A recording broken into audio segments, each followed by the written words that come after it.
ప్రస్తుతం మనతో పాటు కొంతమంది విద్యార్థి నాయకులు కూడా ఉన్నారు. ఓయూ బీఆర్ఎస్కి సంబంధించినటువంటి విద్యార్థులు కూడా ఉన్నారు. వాళ్ళతో మాట్లాడే ప్రయత్నం చేద్దాం. అన్న నమస్తే. నమస్తే. ఇప్పుడు ఈ ఈడీ విచారణ జరుగుతూ ఉంది కేటీఆర్ గారిది. ఈడీ విచారణ వరకు వచ్చిందంటే ఖచ్చితంగా కేసు ఫైల్ అయిద్దని చెప్పేసి కూడా ప్రభుత్వం అంటా ఉంది. ఎంతవరకు నిజమే?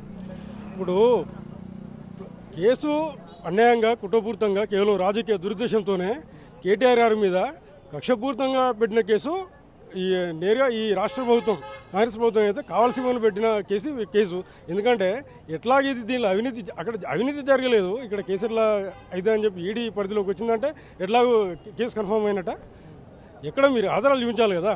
ఇప్పుడు వాస్తవానికి ఏం జరిగిందండి, ఇప్పుడు ఈ ఫార్ములా రేసింగ్తో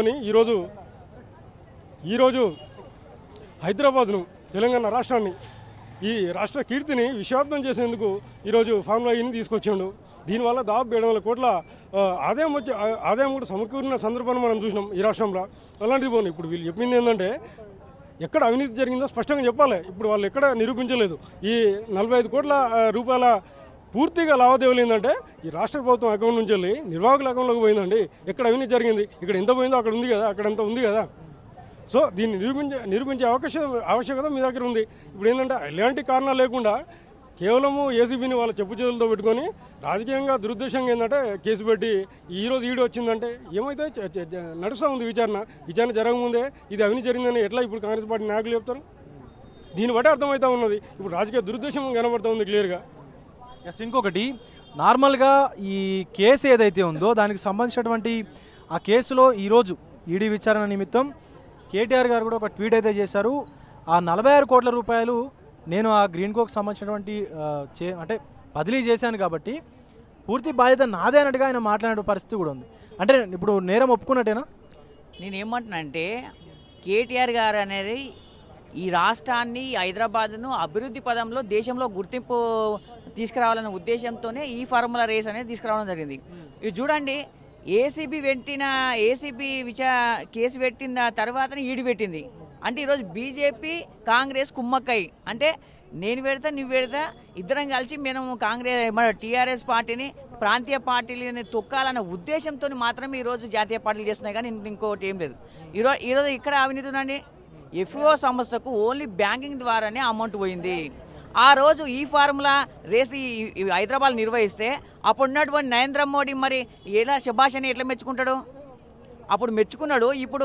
ఇప్పుడు మళ్ళీ వచ్చేట కాంగ్రెస్ బీజేపీ రెండు కలిసి కుమ్మక్కయ్యి కేసులో ఇరికించాలని చూస్తుంది. ఓన్లీ ఇది డైవర్షన్ పాలిటిక్స్లో భాగంగా ఏందంటే రాబోయే ఎలక్షన్లో కాంగ్రెస్ పార్టీకి బీజేపీ పార్టీకి ఇక్కడ తెలంగాణలో డిపాజిట్ రావడం లేదు.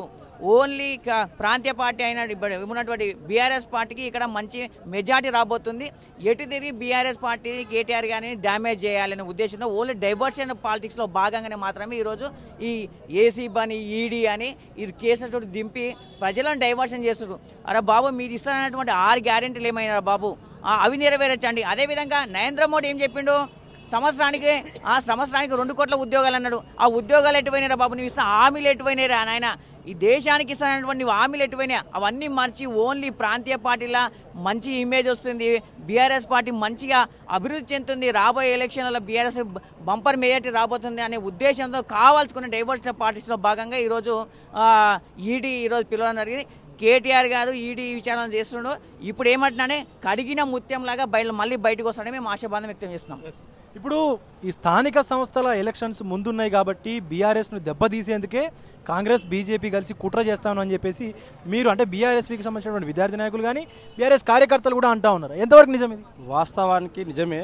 కేంద్రంలో ఉన్న బీజేపీ పార్టీ, రాష్ట్రంలో ఉన్న కాంగ్రెస్ పార్టీ రెండు కుమ్ముకై మొన్న ఏసీబీ ఇలా ఈడీ ఈ రెండు సంస్థలు ఎవరు ఉంటాయండి? ఏసీబీ అనేది రాష్ట్ర ప్రభుత్వంలో చేతిలో ఉంటుంది, ఈడీ అనేది కేంద్ర ప్రభుత్వంలో ఉంటుంది. కాబట్టి మొన్న ఏసీబీకి పెట్టిన కేసు లొట్టపీస్ కేసు.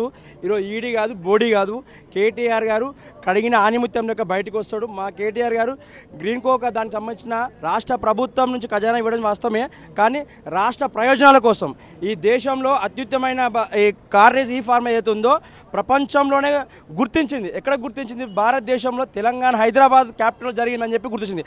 అంటే హైదరాబాద్ స్థాయిని పెంచిందా, దిగజారిందా? ఈ చిట్టినాయుడు లత్కోర్ సీఎం అని రేవంత్ రెడ్డి గారిని చెప్తున్నాం. కేటీఆర్ కానీ కేసీఆర్ గారు కానీ బీఆర్ఎస్ పార్టీ నాయకులు కూడా ఎన్ని కేసులు పెట్టినా భయపడేది లేదు. స్థానిక ఎలక్షన్లో తగిన గుణపాఠం చెప్తాం. కాంగ్రెస్ నాయకులు గుణపాఠం కూడా చెప్పడానికి సిద్ధంగా ఉన్నాం. ఇట్లాంటి కేసులు 100 పెట్టుకున్నా కూడా సెంట్రల్లో వచ్చిన ఈడీ బోడీ కూడా ఏం చేయలేదు, స్టేట్లో ఉన్న ఏసీపీ కూడా ఏం చేయలేదు, ఈ పోలీస్ వ్యవస్థ కూడా ఏం చేయలేదు కూడా చెప్తున్నాం. గుర్తుపెట్టుకోండి, కొందరు ఇప్పుడే పక్కా హెచ్చరిస్తున్నాం. రేవంత్ రెడ్డి అన్నతంలో కూడా కొందరు నాయకులు, కొందరు అధికారులు, కొందరు కావాలని ఉత్సాహం ప్రయోగిస్తున్నారు. రాష్ట్రంలో రానున్న రోజు మా ప్రభుత్వం వస్తుంది, పింక్ బుక్లో మేము రాసుకుంటున్నాం. తగిన గుణపాఠం ప్రతి ఒక్కరిని చెప్తామని గుర్తుపెడుతున్నాం. వచ్చే స్థానిక ఎలక్షన్లో, గ్రామీణ లోకల్ ఎలక్షన్లో కూడా మేమే గెలుస్తున్నాం.